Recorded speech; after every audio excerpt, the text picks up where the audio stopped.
On Sunday night, she gave birth to her third child.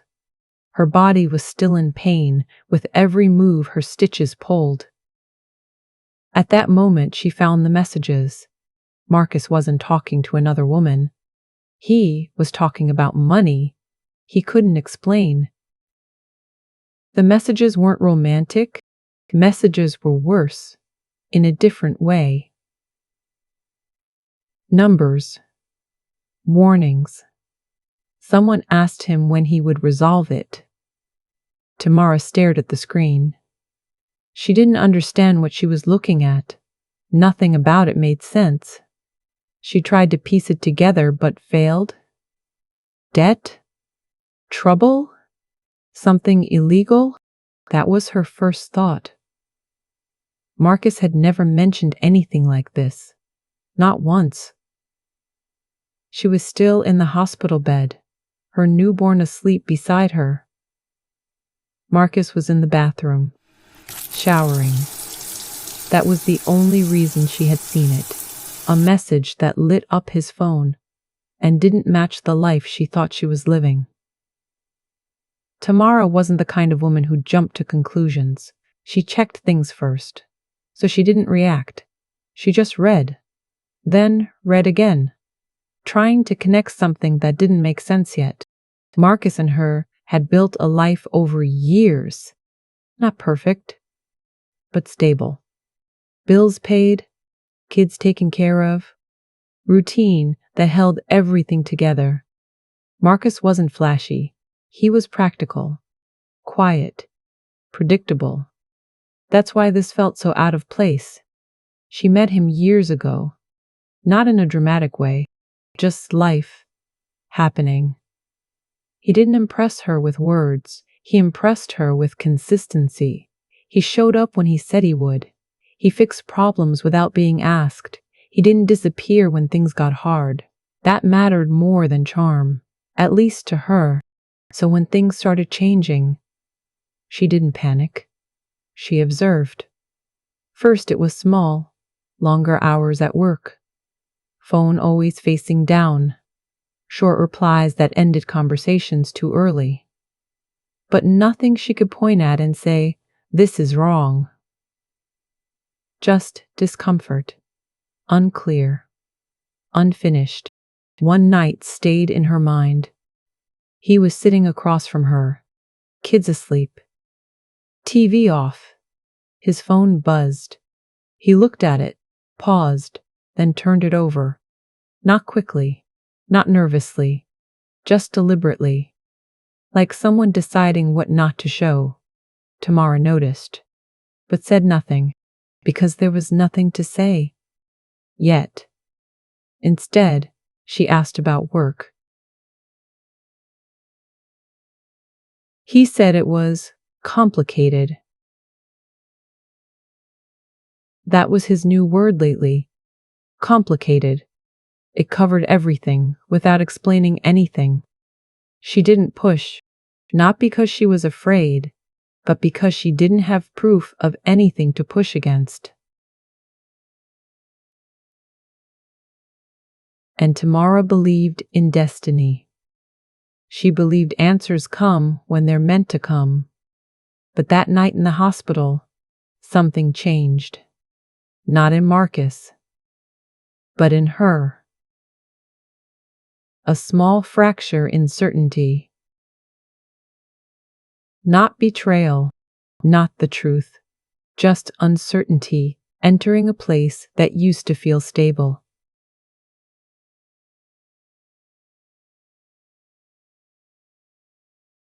And uncertainty, once it enters a relationship, it doesn't leave quietly. Marcus came out of the bathroom. He picked up his phone. He saw her watching him and smiled like everything was still normal. Tamara smiled back, but something inside her didn't. Not anymore. Because whatever Marcus was hiding, Tamara didn't know it yet, but it had nothing to do with what she first assumed.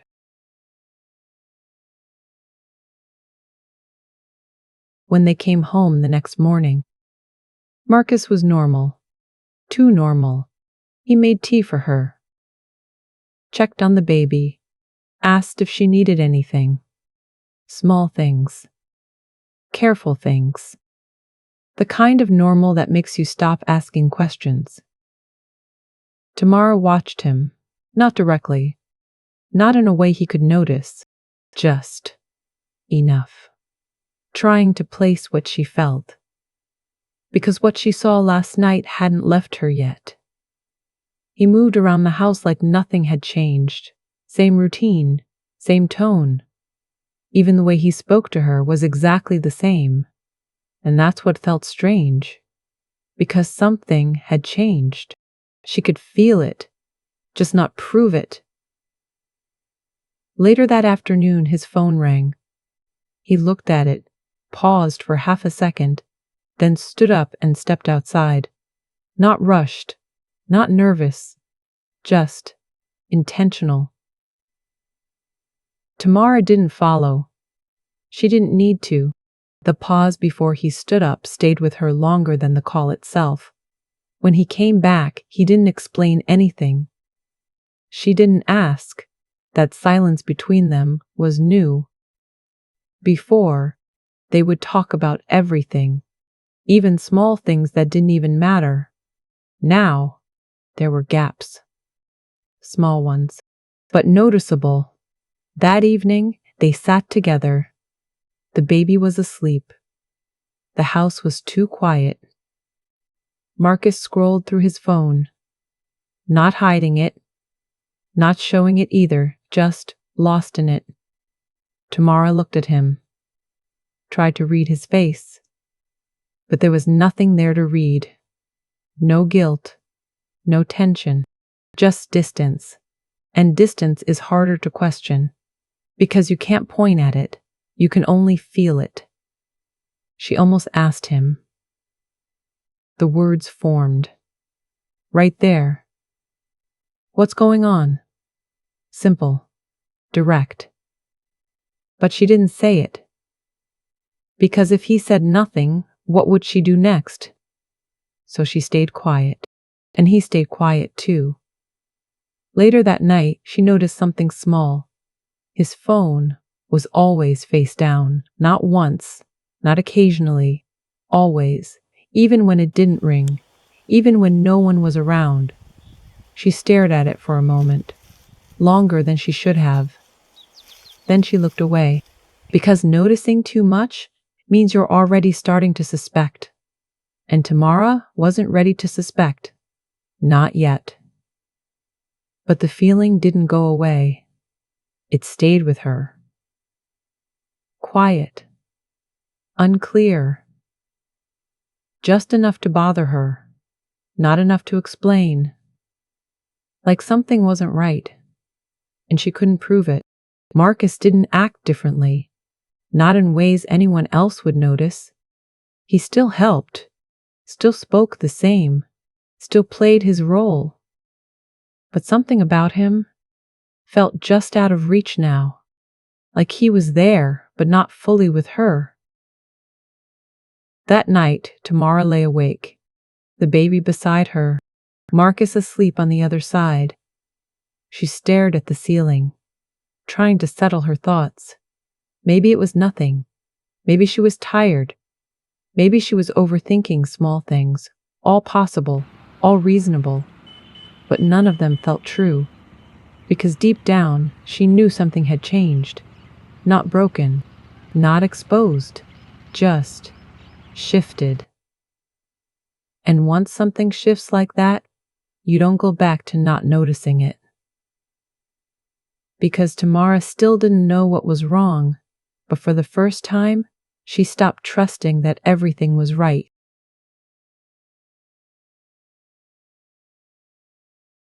After that, things went back to normal. And slowly, Tamara stopped thinking about it. Marcus started staying home more. He would wake up early, make tea, and sit for a while before work. Sometimes he held the baby so Tamara could rest. Nothing about it felt strange anymore. It just became routine again. Tamara didn't bring up what she saw before, not because she forgot it, but because nothing was happening now that forced her to talk about it.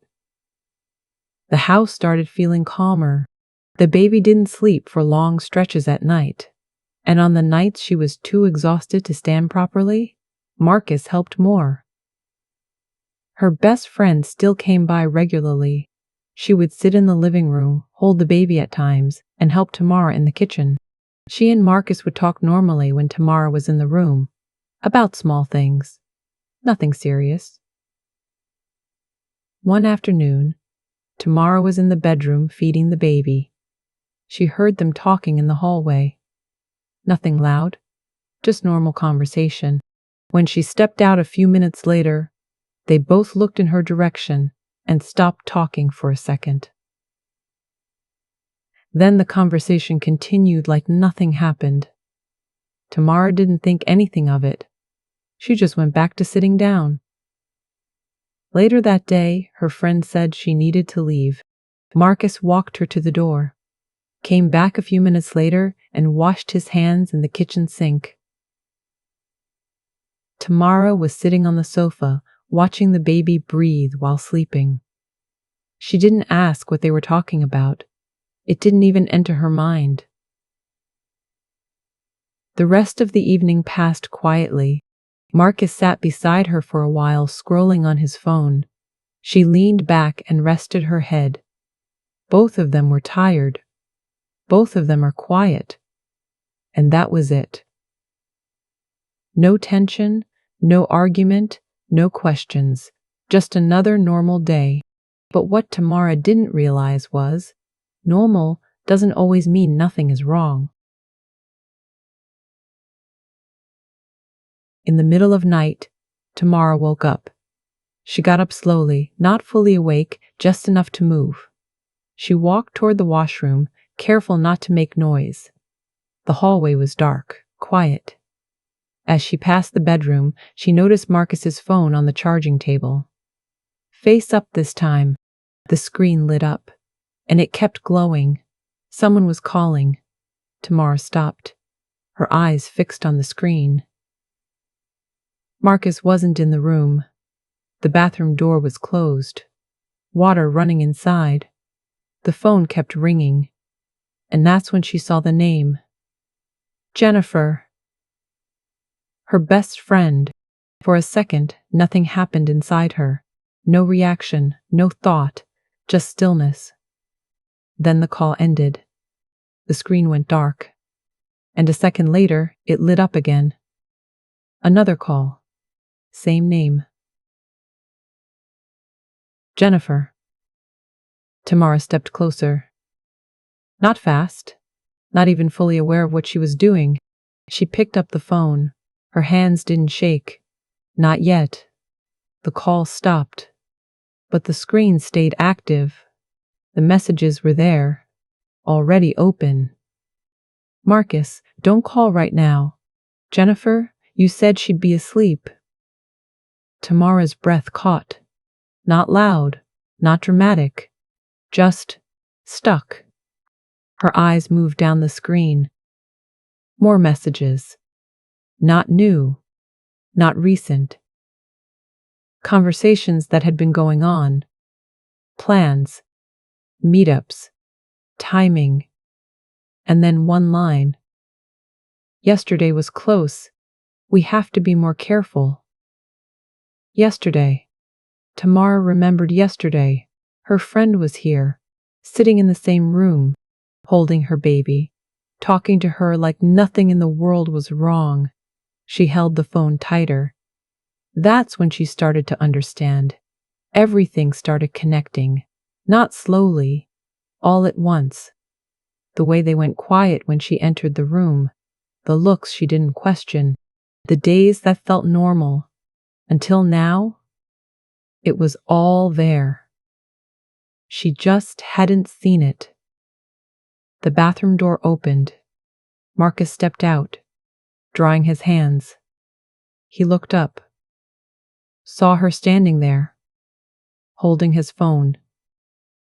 And in that moment, he knew. Tamara didn't speak, didn't cry, didn't ask anything, because there was nothing left to ask. She wasn't confused anymore. She was certain. And in that moment, Tamara didn't just lose trust in Marcus. She realized the one person she felt safe with had been part of it all along. Weeks passed without any confrontation. Marcus acted like nothing had changed. But Tamara didn't return to that version of life. She still woke up early, still fed her baby, still moved through the house quietly. But she didn't respond the same way anymore. Marcus tried to settle things with her, but Tamara only replied when she had to. Sometimes she didn't reply at all. It wasn't anger, just distance between them. One morning, she sat at the table with a blank sheet of paper. The baby was asleep in the next room. The house was quiet. She didn't hesitate. She didn't overthink. She just started writing. No emotions in the structure. No pauses. Only clarity. Later that day, she went to her mother's home and sent a divorce notice. And 2 letters. Letter to Marcus. Marcus, I accepted everything in this marriage. The silence. The distance. Even when you were sitting right beside me, I still felt alone. I stayed through all of it. But not this. Not the betrayal. That is where I stop. I am not angry anymore. I am just done. What I saw, I will not carry forward in my life. You didn't just break trust. You changed how I see everything that was supposed to be safe. This is why I am ending this here. Tomorrow, Marcus received it later that day. He read it once. Then again. But nothing about it changed. Nothing could be fixed from it. He called her. Once. Then again. But Tamara didn't pick up. Not because she was avoiding him, but she didn't respond to him anymore. Later that week, she wrote another letter. This one was for Jennifer. Letter to Jennifer. To you, Jennifer, I don't even know what to call you anymore. But I know one thing clearly. I cannot call you my friend. We have been close since college. Everyone knew us as the best duo. We even used to say that no matter what happens after marriage, we would never lose this bond. People around us used to take our friendship as an example. I trusted you with everything. My life. My relationship with Marcus. My fears. My happiest moments. Even things I never told to anyone else. I let you into my home. Even my mother used to call you her daughter. I don't need explanations from you. And I don't need answers. Because nothing you say will change what already happened. But I hope one day you understand this clearly. Being close to someone while betraying them is not friendship. It is a serious crime, nothing more. And I will not carry it with me anymore. Tamara. Days passed. Then more days. Marcus stopped calling. The house stayed the same. But Tamara didn't. She moved through her days without carrying questions anymore, without revisiting what broke her, without searching for answers that would never change anything. She was still there, but no longer inside what had once hurt her. And later, Tamara would realize, it wasn't the betrayal that defined her story. It was the moment she decided she would never live inside it again. This is how Tamara moved on. If you're still watching, let me know in the comments. Did Tamara do the right thing by sending those letters to Marcus and Jennifer? Or should she have handled it differently? I want to know your thoughts on this situation. If this story hits you, don't forget to like the video, subscribe, and share it. Thank you for watching. See you in the next one.